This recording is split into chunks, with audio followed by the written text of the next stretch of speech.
Assalamu alaikum warahmatullahi wabarakatuh, mtazamaji wa Maajabu 18. Nikukaribishe kwa siku nyingine tena, ikiwa ni siku za mwisho ya Ramadhani kuelekea katika siku ya sikukuu. Na leo nipo na Sheikh kama kawaida, Sheikh Musa.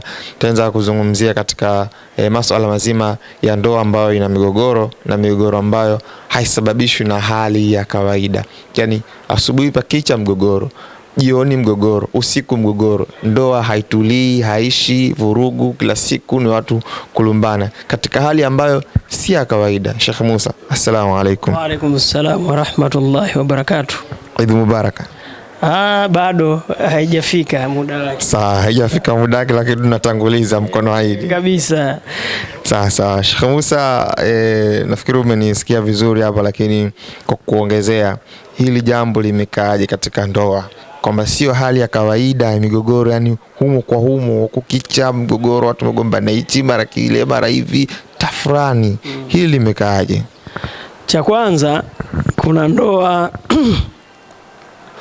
ya wanandoa, lakini pia kuna ndoa ndoano, lakini pia kuna ndoa wanaita tumeoana. Sasa hapa kuna vitu vingi sana. Unajua ndoa ndoa kama ndoa ni ibada. Sasa wanaoingia kwenye ndoa sharti wawe watu ambao wako karibu na Mwenyezi Mungu. Kwa hiyo kama unaingia kwenye ndoa na wewe sio mtu wa dini, yani baki hapo hapo kwenye mahusiano hadi miaka 30, kwa sababu ndoa ni ibada, ndani yake kuna subira. Mwenyezi Mungu anasema tujilinde na shari za binadamu na majini. Kwa hiyo unaweza kumuona mwenzako anavyokuja ukawa ni mtu wa kukaa kimya, alafu ile shari, kwa sababu shetani hapendi subira, baadaye anaondoka na maisha yanaenda. Kwa hiyo kuna elimu nyingi, kuna vitu vingi kwenye ndoa. Ndoa inahusisha mambo mengi sana, lakini moja katika mambo makubwa, ndoa ni ibada. Sasa kama unaingia kwenye ndoa na wewe ufanye ibada, itakuwa ni mtihani mkubwa. Hutoona raha ya ndoa kwa sababu unaishi tofauti na Mungu alivyoelekeza.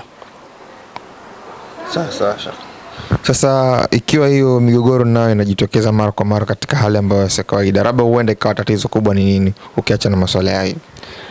Yote yanatoka kwenye Qur'ani. Kwa imani yetu sisi kama Waislamu, Mwenyezi Mungu anatufundisha, anasema qul a'udhu birabbin nas malikin nas ilahin nas min shari wasiwasi. Hapa ndipo ambapo nataka niongelee kwenye ndoa. Wanandoa wengi sana ukitazama wako kwenye hiki kipengele, kila mmoja na wasiwasi na mwenzake. Kwa hiyo ukitazama ndoa nyingi sana, yani zimebebwa na wasiwasi, ambazo hii wasiwasi ndio ambayo Mungu ameshatupa maelekezo. Maana yake kila siku inatakiwa tujilinde na huyu bwana wasiwasi. Kwa hiyo tukipata muda, kuna siku tutakuja kudadavua kuhusu wasiwasi. Hii wasiwasi ni kitu gani, kimekaaje, kinagawanyika vipi, kikoje, kinapatikana vipi, inakuaje? Tutaliongelea muda mwingine, lakini kwa kifupi tumetoa picha hiyo kwa mtu ambaye amesoma Qur'ani, anajua, amenielewa nini ninachomaanisha, kwamba wasiwasi, na wanandoa wote wanajua kila mmoja anaishi na wasiwasi na mwenzake. Sasa kwenye engo gani? Hapo ndo kuna njia nyingi. Kuna mtu ana wasiwasi na mumewe kwamba akipata hela anazificha chooni, wapo watu wa hivyo. Kuna mtu ana wasiwasi kwamba huyu mume wangu ana mchepuko. Kuna mtu ana wasiwasi huyu mke wangu ananizunguka. Kuna mtu ana wasiwasi huyu ana watoto nje. Kuna mtu ana wasiwasi huyu kapata kazi ananificha. Kuna mtu ana wasiwasi huyu yani almuhimu ni wasiwasi juu ya wasiwasi. Na hii wasiwasi inatokana na nini? Tutakuja kuongea kipindi kingine, lakini kwa kifupi, 80% ya wanandoa hawaishi katika mifumo ambayo Mungu ameridhia.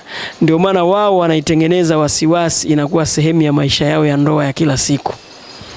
Ukiwa kama mtaalamu wa dua, Sheikh Musa, kuna wengine wanatamani wasiwasi wasiishi nao. Je, kuna njia yoyote katika dua ya kuweza kuondoa katika hali hiyo? Ukija hapa sisi tunakusomea Ikhlas 3 na wasiwasi naondoka hapo hapo. Isipoondoka tunakupa zawadi ya 200,000. Wasiwasi usipoondoka na zawadi ya 200,000. 200,000 cash kabisa. Shukrani sana kwa elimu Sheikh Musa. Inshallah.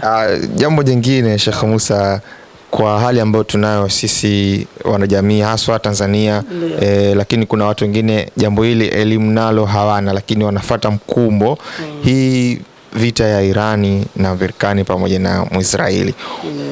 Labda kiupande wako unaweza kutupa elimu kidogo? Kwanza Mwenyezi Mungu kwenye Qur'ani amesema amejalia kila mji kuna mtu muovu. Lakini haijaenda hivyo, kila familia kuna mtu mkorofi kwa maana ya mtu muovu. Lakini kama Mungu kajalia, maana yake amejalia pia duniani awepo mtu yuko tofauti na wenzake. Na kwenye hili ukitaka uende vizuri lazima upite kwenye maneno ya Mwenyezi Mungu. Ukitazama haya ambayo yanaendelea kwenye mitandao na huko Irani na dunia kwa ujumla, majibu yako wazi. Mungu anasema wala yazidu dhalimina illa hasara. Kwa hiyo mimi naamini hasara itakuwa kubwa sana kwa kila ambaye ana nia mbaya ya kuangusha serikali ya Irani. Yoyote, yani yoyote ambaye ana nia mbovu, kwa sababu wale hawakumchokoza mtu. Sasa kama hawakumchokoza mtu, Mwenyezi Mungu anasemaje kwenye Qur'ani? Vitu vyote kaishaelezea. Na pia tunaambiwa ittaqi du'ail madhlum, kwa sababu tujiepushe na dua ya mtu alodhulumiwa, kwa sababu haina pazia kwa Mwenyezi Mungu. Mimi nilikuwa natazama wale jamaa kabla ya kufanya chochote wanaomba dua kwanza, halafu ndo wanaripua makombora yao. Kwa hiyo ni vitu tunaishi navyo na sisi tunavitazama, japo hatuvipendi kwa sababu vina athari na kwetu. Inapotokea kama hivyo, mafuta yanapanda bei, maisha yatabadilika, vitu havitoenda, mwisho wa siku hata serikali zetu zitashindwa kutuhudumia baadhi ya vitu kwa sababu changamoto ambazo ziko nje ya uwezo wao. Na hapa ndipo ambapo tena unaweza kaja mgogoro wa wa kimataifa, kwa sababu kila taifa litakuwa na migogoro ambayo imetokana na vita. Kwa hiyo tumuombe Mwenyezi Mungu kwanza aondoe hili changamoto ili maisha yaende kawaida. Lakini yote na yote ni kwamba kwa mimi jicho langu ambalo pengine naona mbali zaidi, hakuna namna yoyote, yani yoyote iwe mvua iwe jua, kwamba Irani akashindwa. Yani sioni dalili, kwa sababu si wengine, Mwenyezi Mungu atupa macho ya kuona mbali. Mimi naona hivyo, na ikiwezekana vizuri tu mapema kabla ya aibu kutokea kubwa zaidi, wakae wayamalize, maisha mengine yaendelee. Lakini vinginevyo itakuwa aibu kubwa, kwa sababu wale wanapigana kwa ikhlas. Kwa hiyo wewe ukiwaua wale, wanakufa mashahidi, wanaenda peponi. Unaona? Alafu wewe unawawinda, manake uwapeleke peponi. Kwa hiyo kila mmoja pale anatamani afe ili aende wapi? Peponi. Sasa hiyo vita utaimaliza vipi? Ni ngumu kidogo. Simona, na tayari dunia inaanza kutengenezwa katika misingi ambayo si mizuri sana, kwa sababu matatizo yalianzia Palestina. Kwa hiyo watu waliumia. Leo inawezekana ikaja ikaingia kwenye vita ya dini, kitu ambacho sio kizuri sana, kwa sababu kuna watu wanahisi maumivu ya wale wa Palestina na kuna watu wanahisi maumivu ya watu wanaoonewa bila sababu.